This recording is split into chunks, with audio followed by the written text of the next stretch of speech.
मेरा नाम अस्मा है। मैं कम उम्र थी और बहुत ज्यादा खूबसूरत थी। बहुत ज्यादा खूबसूरत होने की वजह से मेरी छोटी उम्र में ही रिश्ते आने शुरू हो गए थे। तो अब्बा ने मेरी शादी इस उम्र में ही अपने दोस्त की बेटी यासीन से करवाई थी। मैं इनके साथ बहुत खुश थी क्योंकि ये मुझे ज्यादा प्यार करते थे। जब तक वो जिंदा थे मुझे किसी चीज की कोई कमी नहीं थी। हम 10 साल बड़े खुशहाल और सुकून से जिंदगी गुजार रहे थे। लेकिन मेरे शौहर के इंतकाल के बाद मेरे ससुराल वालों ने मेरा जीना मुश्किल कर दिया था। इनकी आंखों में मेरा वजूद खटकने लगा था क्योंकि मेरा 8 साल का बेटा भी था। ये बात मेरा जेठ और देवर अच्छी तरह से जानते थे कि अगर मेरा बेटा बड़ा हो जाएगा तो इस जायदाद का हकदार हो जाएगा। इसलिए हमें घर से निकलने पर तुले हुए थे। मैंने जैसे तैसे अपने शौहर के मरने के बाद अपनी इद्दत ससुराल में ही पूरी की थी और मेरे जेठ ने यह फैसला कर दिया था कि मेरी इद्दत खत्म होने के बाद मैं फौरन इस घर से निकल जाना चाहिए। मैं अब किसी भी हाल में यहाँ नहीं रह सकती थी क्योंकि जान जवान बेवा लड़की का शौहर के बगैर ससुराल में रहना अच्छा नहीं था। लेकिन मैं अच्छी तरह से इनकी बात से वाकिफ थी कि ये मुझे घर से क्यों निकालना चाहते थे। लेकिन मेरे पास अपने शौहर के घर के अलावा मेरे पास कोई ठिकाना नहीं था क्योंकि मेरे घर मेरा बाप मर चुका था और मेरा भाई तो शादीशुदा था। लेकिन इसकी बीवी तो कभी भी मुझे अपने घर में बर्दाश्त नहीं कर सकती थी।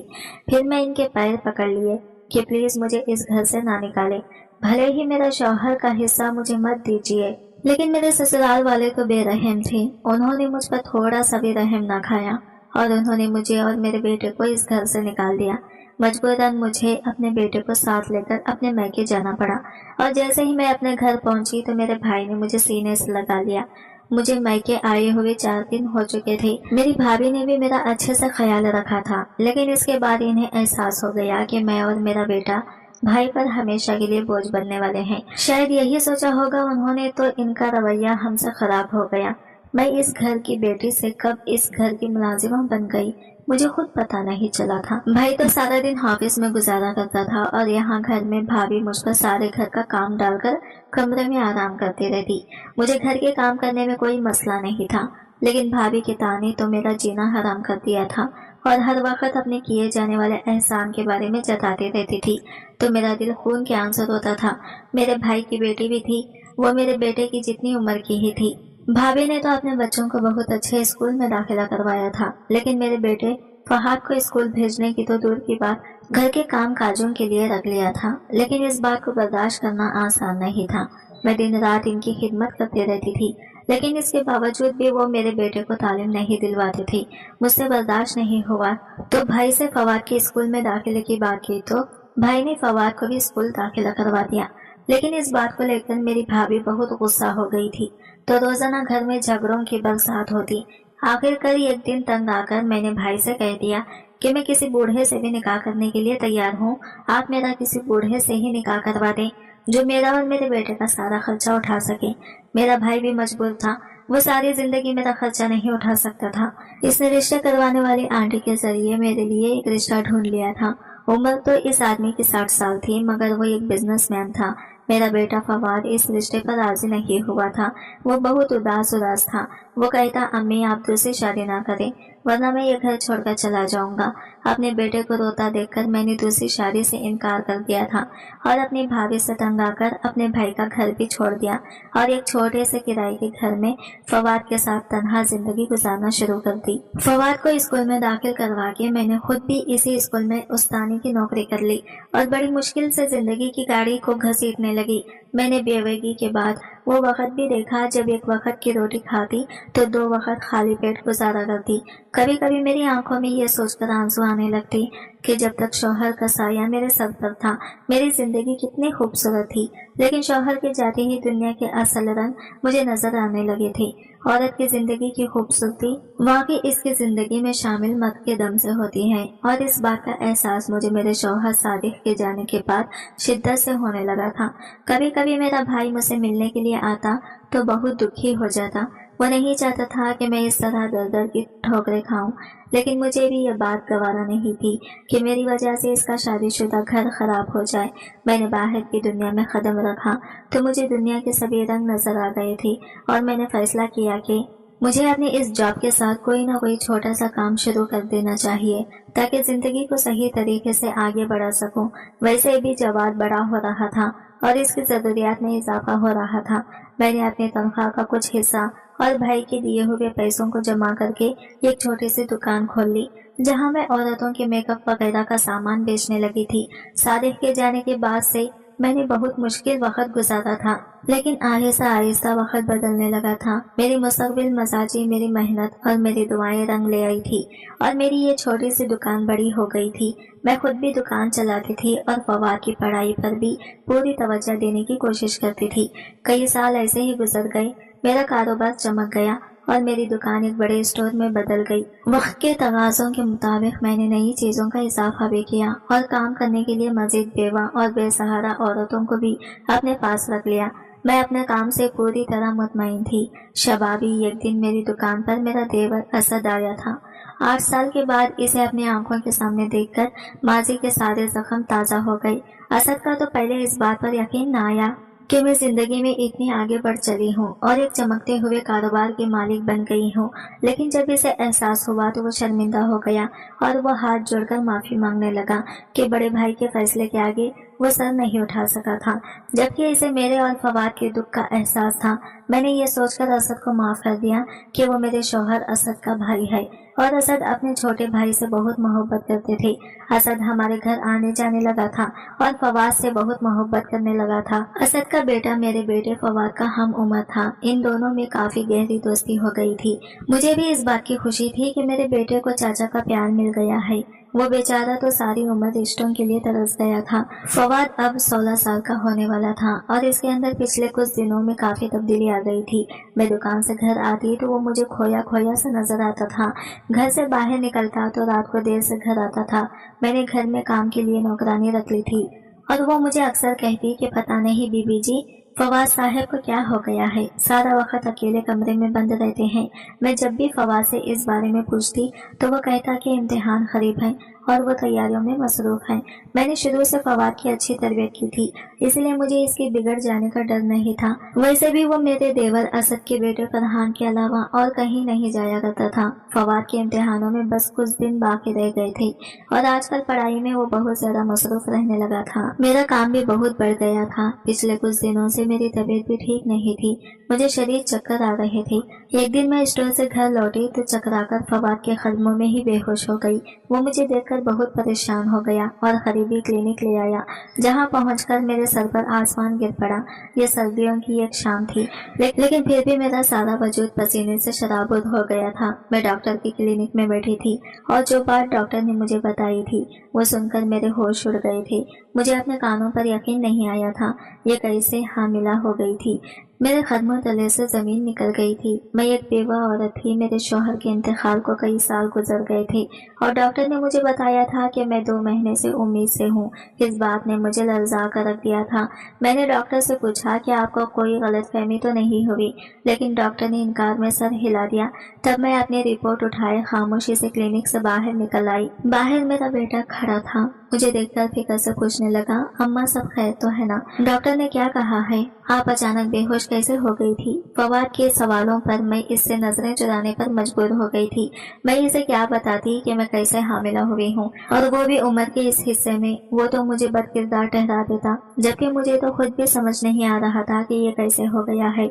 मैं अपने शौहर से बेपनाह मोहब्बत करती थी और शौहर की वफात के बाद मेरी जिंदगी में ऐसा कोई नहीं था जिसके साथ मेरा कोई ताल्लुक था। लेकिन मेरी रिपोर्ट्स ठीक ठीक कर बता रही थी कि मेरे शौहर की जगह कोई और ले चुका है। मेरी आंखों के सामने मेरे मरहूम शौहर का वजूद चला आया था। मैं कभी इनसे बेवफाई करने का सोच भी नहीं सकती थी, तो फिर किसी के साथ नाजायज ताल्लुकात कायम करना तो बहुत ही अलग बात थी। फवाद के बार बार पूछने पर मैंने इसको झूठ कह दिया कि कमजोरी की वजह से चक्कर आ रहे थे। डॉक्टर ने मुझे आराम का कहा है। मेरी बात सुनकर फवाद नाराज होकर कहने लगा कि जब से बाबा का इंतकाल हुआ है आप अपना ख्याल ही नहीं रखती। अब आप रात को जल्दी सो जाया करें। मुलाजिमा के होते हुए भी आपको घर के सारे काम खुद करने होते हैं, फिर मुलाजिमा रखने का क्या फायदा है? और मैं इतना छोटा भी नहीं हूँ कि आप मेरी फिक्र में परेशान रहें। मैं जानता हूँ कि बाबा के जाने के बाद आपको वहाँ ज्यादा मेरी फिक्र है, लेकिन इसका ये मतलब नहीं है कि आप अपना ख्याल ना रखें।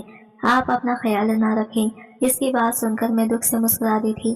پہلے ہی میں صادق کے اچانک چلے جانے پر پوری طرح ٹوٹ چکی تھی اور اب سالوں بعد اس خبر نے مجھے ہلا کر رکھ دیا تھا۔ اگر اس وقت فواد کا ساتھ نہ ہوتا تو شاید میں جینے کی اس بھی چھوڑ ہو چکی تھی، لیکن کبھی کبھی محبت اور امید انسان کی آنکھوں پر ایسی پٹی باندھ دیتی ہے کہ اسے سامنے والے کی برائیاں اور کوتاہیاں نظر ہی نہیں آتی۔ شاید میرے ساتھ بھی کچھ ایسا ہی ہوا ہے۔ میں فواد سے اتنی شدید محبت کرتی تھی کہ میں اس کی خامیوں کو جان ہی نہیں پائی تھی۔ میں فواد کے ساتھ گھر آ گئی تھی اور مستقل یہی سوچ رہی تھی کہ یہ سب کیسے ممکن ہوا ہے اور میں دنیا والوں کو اور اپنے بیٹے کو کیا جواب دوں گی۔ ان سب سوالوں نے میری طبیعت مزید خراب کر دی تھی۔ میں سچ کا پتہ لگانا چاہتی تھی اور یہی سوچ رہی تھی کہ کسی طرح سچ کا پتہ لگاؤں۔ دوسری طرف میں فواد میں بھی کافی تبدیلی محسوس کر رہی تھی اور اس بات نے بھی مجھے پریشان کر رکھا تھا۔ اس کے ٹیسٹ میں مستقل خراب نمبر آ رہے تھے اور ٹیچر نے مجھے فون پر یہی بتایا تھا کہ آج کل فواد کا دھیان کہیں اور ہی ہے۔ میں فواد کے متعلق ہر بات اب کھل کر حسد سے کر لیا کرتی تھی، کیونکہ فواد عمر کے جس حصے میں تھا اسے باپ کی شدید ضرورت تھی اور باپ کے چلے جانے کے بعد میں چاہتی تھی کہ اس کا چچا ہی اس کے سر پر شفقت کا ہاتھ رکھے اور اس پر کڑی نظر رکھے تاکہ وہ کسی غلط راستے کے انتخاب نہ کر بیٹھے۔ یہی سوچ کر میں نے اپنے دیور کو فون لگایا اور اسے فواد کی پڑھائی کے سلسلے میں بات کی۔ تب وہ کہنے لگا، بھابھی آپ پریشان نہ ہو، فواد پڑھائی کے لیے میرے ہی گھر آتا ہے، وہ سارا وقت یہی گزارتا ہے۔ اس کی بات سن کر مجھے کافی تسلی ہو گئی تھی۔ فواد بھی آج کل میری بہت زیادہ فکر کرنے لگا تھا۔ اس کا یوں میری فکر کرنا مجھے بہت اچھا لگ رہا تھا۔ میرا بیٹا جوان ہو گیا تھا، لیکن میں اس حمل کا کیا کرتی جو میرے پیٹ میں پروان چڑھ رہا تھا۔ ڈاکٹر نے مجھے صاف کہا تھا کہ آپ عمر کے جس حصے میں ہیں غلطی سے بھی بچہ ضائع کروانے کے بارے میں مت سوچیے گا۔ اسی لیے میرے پاس اس کے سوا اور کوئی چارہ نہیں تھا کہ میں یہ پتہ لگاؤں کہ یہ بچہ کس کا ہے۔ دکان کے علاوہ نہ ہی میں کہیں آتی جاتی تھی، نہ ہی میرا کسی سے کوئی ایسا رشتہ تھا۔ میرے گھر میں فواد کے علاوہ کوئی مرد نہیں تھا۔ میرے لیے حقیقت جاننا بہت ہی مشکل تھا کہ یہ سب کس نے کیا ہوگا۔ جو کچھ بھی ہوا تھا وہ میرے علم میں نہیں تھا، یقیناً رات کے اندھیرے کا ہی سہارا لیا گیا تھا۔ یہ سوچ کر میں نے اپنے ملازمہ کے آگے ایک پیشکش رکھ دی کہ اگر وہ ایک رات میری جگہ میرے بستر پر سو جائے تو میں اسے 5,000 انعام دوں گی۔ وہ خوشی خوشی 5,000 کی لالچ میں راضی ہو گئی۔ میں نے اسے اپنے بستر پر لٹا کر منہ پر کمبل اڑا دیا اور کہا کہ جو مرضی ہو جائے وہ یہاں سے نہیں اٹھے گی، اور پھر میں لان کی طرف کھلنے والے کمرے کی کھڑکی کے پاس آ کر چھپ گئی۔ مجھے خود بھی معلوم نہیں تھا کہ میرے اس طرح کرنے سے مجھے یہ پتا چلے گا کہ نہیں کہ میرے ساتھ جو کچھ بھی ہوا ہے اس کا ذمہ دار کون ہے، لیکن اتنا تو مجھے اندازہ ہو گیا تھا کہ کسی نے رات کی تاریکی کا فائدہ اٹھا کر ہی میرے دامن پر یہ داغ لگایا ہے۔ کافی دیر وہاں کھڑے رہنے کے باوجود بھی کوئی ہلچل نہیں ہوئی تھی، اور پھر جب میں نے مزید رکنے کا ارادہ ترک کر دیا تو اچانک سے کمرے کا دروازہ کھلا تھا۔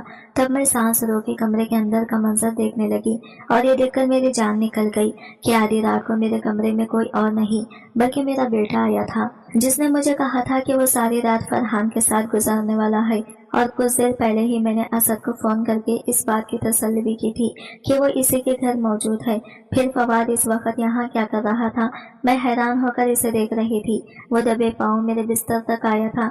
اب قریب آتے ہی اس نے نوکرانی کو اپنی ماں سمجھ کر اس کے پیروں کو پکڑ کر ہلایا تھا، جیسے چیک کر رہا ہو کہ میں گہری نیند سو رہی ہوں یا نہیں۔ مجھے کچھ سمجھ نہیں آ رہا تھا کہ وہ یہ سب کیا کر رہا ہے، کہیں اسی نے تو میرے ساتھ کچھ غلط نہیں کیا۔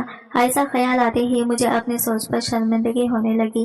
میں ایک ماں تھی، اپنے بیٹے کے بارے میں ایسا کیسے سوچ سکتی تھی؟ جب فواد کو یقین ہو گیا کہ نوکرانی یعنی میں گہری نیند سو رہی ہوں، تب اس نے آہستہ سے جا کر میری الماری میں سے کافی سارے پیسے نکال لیے۔ فواد کی حرکت دیکھ کر میں مزید پریشان ہو گئی تھی اور خود کو کمرے سے باہر نہ روک پائی۔ میں تیزی سے گھوم کر جیسے ہی اپنے کمرے کے دروازے تک پہنچی تو فواد کمرے سے باہر نکل رہا تھا۔ مجھے اپنے سامنے کھڑا دیکھ کر اس کی 14 طبق روشن ہو گئی تھی۔ میں نے غصے میں فواد سے پوچھا کہ یہ سب کیا ہے، اور اس کی جیب میں ہاتھ ڈال کر نوٹوں کی گٹی نکالی اور اس کے چہرے پر ایک زوردار تھپڑ مارا اور کہا کہ میں تم پر آنکھیں بند کر کے بھروسہ کرتی تھی اور تم نے میرے بھروسے کو ٹھیس پہنچایا ہے۔ आप सच सच बताओ ये सब क्या हो रहा है, और तुम आधी रात को यहाँ मेरे कमरे से ये पैसे लेकर कहाँ जा रहे हो? मैंने जिंदगी में पहली बार फवाद के मुंह पर थप्पड़ मारा था। ये थप्पड़ खाकर तो इसकी आंखों से आंसू बहने लगे थे। इसने रोते हुए बताया कि मेरे देवर के बेटे फरहान ने इसे नशे की लत में मुब्तला कर दिया है और इसी नशे के लिए इसे पैसों की जरूरत पड़ती है। वो अपने दोस्तों के साथ मिलकर सारी रात मुख्तलिफ किस्म के नशे करता है। फवाद की बात सुनकर मेरे होश उड़ गए थे। असद ने तो मुझे ऐसे कोई बात नहीं बताई थी, जबकि फवाद कह रहा था कि चिच्चा को अपने बेटे की हर हरकत का इल्म है, और फिर इसने मुझ पर एक ऐसा इंशकाफ किया जिसे सुनकर मेरे सर पर पहाड़ टूट पड़ा था। फवाद कहने लगा कि वो रोज रात को मेरे दूध में नशे की दवा मिलाकर जाया करता था, क्योंकि चा ने इसे ऐसा करने के लिए कहा था। अगर वो चाचा की बात न मानता तो फरहान इसे नशा फराहम न करता। इसकी बात सुनकर मेरा तो दिमाग सुन्न हो गया था। मैं सोच भी नहीं सकती थी कि सालों बाद मेरा देवर मेरी जिंदगी में आया भी तो एक नए दुख की दास्तान रकम करने के लिए। मेरे बेवा होने के बाद भी इसने मुझे कोई सहारा नहीं दिया था। इस बात का मुझे गम नहीं था, लेकिन मेरे जवान बेटे को नशे की लत में डालकर अपने ही घर चोरी करना सिखाकर जो इसने किया था वो मेरे नजदीक बहुत बड़ा गुनाह था, और मुझे हर रात नशे की दवा देने का जो मतलब था मैं अच्छी तरह समझ गई थी। मुझे अपने शौहर सादिक की बात याद आई थी, जिसने शादी के शुरू के दिनों में मुझे ये बात समझाई थी कि असद की आदत कुछ ठीक नहीं है, इससे दूर ही रहना। लेकिन इस वक्त मैं सादिक की बात को समझ नहीं पाई थी, और आज सालों बाद मुझे इस बात का मतलब समझ आया था। असद ने एक दफा फिर मेरी हंसती बसती दुनिया को आग लगाने की कोशिश की थी, लेकिन वजह मुझे मालूम नहीं थी। मैंने फवाद को सख्ती से कहा कि वो आइंदा नशे के बारे में सोचेगा भी नहीं, और मैं खुद आधी रात को ही असद के घर पहुंच गई और इसकी बीवी के सामने ही अपने सारे सवाल पूछने लगी। पहले तो वो गंग रह गया, और फिर इसने सारी हकीकत बयान कर दी। सादिक की मौत के बाद मुझे घर से निकालकर इन लोगों ने हमारी जायदाद पर कब्जा कर लिया था, लेकिन असद अपनी अय्याशी की वजह से इस जायदाद को संभाल न सका और हर चीज बेच दी। बहुत मुश्किल से नौकरी करके वो गुजारा कर रहा था। बेज़ाहिर वो लोग अच्छे खासे लगते थे, लेकिन दर हकीकत अंदर से खोखले हो चुके थे। वो अपने बच्चों की तरबियत भी ठीक तरह से नहीं कर सका, और इसका जवान बेटा नशे जैसी लत में मुब्तला हो गया था। जब असद ने मुझे इतने बड़े कारोबार को चलाते देखा तो इसकी नीयत कारोबार के साथ साथ मुझ पर भी खराब हो गई, क्योंकि मैं अब भी बहुत खूबसूरत थी। इसने मेरे बेटे को अपना निशाना बनाया और इसे नशा की लत में मुब्तला कर दिया, और हर रात मेरे साथ बदकिरदारी करता रहा, यहाँ तक कि मैं हामिला हो गई।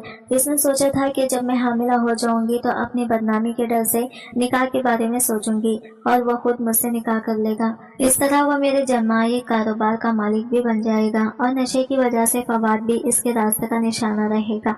असद की हकीकत जानकर मेरे होश उड़ गए थे। पहले ही मैंने अपनी जिंदगी में क्या कम तकलीफ उठाई थी, जो अब असद मेरे लिए एक नई मुसीबत बनकर खड़ा हो गया था। मैंने इसे कहा कि वो अब ये ख्वाब देखना छोड़ दें कि मुझे मजलूम समझकर वो मुझे इस्तेमाल करेगा, और मैं मजबूर होकर इस्तेमाल होती चली जाऊंगी। मैं वहां से निकलकर सीधे पुलिस स्टेशन गई। मैंने असद पर मुकदमा दर्ज करवा दिया था, और इसके बेटे फरहान पर भी, जिसने मेरे मासूम से बेटे को नशे की लत में मुब्तला किया था। वो दोनों बाप बेटा जेल में थे और अपने किए की सजा भुगत रहे थे। खुदा का करना ऐसा हुआ कि मेरा हमल खुद ब खुद जाया हो गया था। इस वक्त के बाद से मैंने कभी दोबारा इस रिश्ते पर भरोसा न किया था। आज मैं पलटकर अपनी पूरी जिंदगी देखती हूँ तो मुझे लगता है कि मेरा बेवा होना शायद मेरा गुनाह बन गया था। हमारे माशरे में एक बेवा औरत को जीने का हक क्यों नहीं दिया जाता? अगर वो अपनी औलाद की खातिर दूसरी शादी नहीं करना चाहती तो इसे इस माशरे में इस कदर क्यों जलील और रुस्वा किया जाता है? क्या मुझे इस वक्त अपने बेटे को छोड़कर दूसरी शादी कर लेनी चाहिए थी? क्या शादी के बाद मेरे बेटे को वो प्यार मिलता जिसका वो हकदार था? आप सब लोग मुझे कमेंट सेक्शन मेरे इन सवालों का जवाब जरूर दीजिएगा। आज की वीडियो कहानी आपको कैसी लगी कमेंट करके जरूर बताएगा, और वीडियो अच्छी लगी है तो लाइक शेयर जरूर कीजिएगा। हमारे चैनल को सब्सक्राइब करें फ्रेंड्स। मिलता है अगले नई वीडियो के साथ, तब तक के लिए बाय बाय, टेक केयर, अल्लाह हाफिज।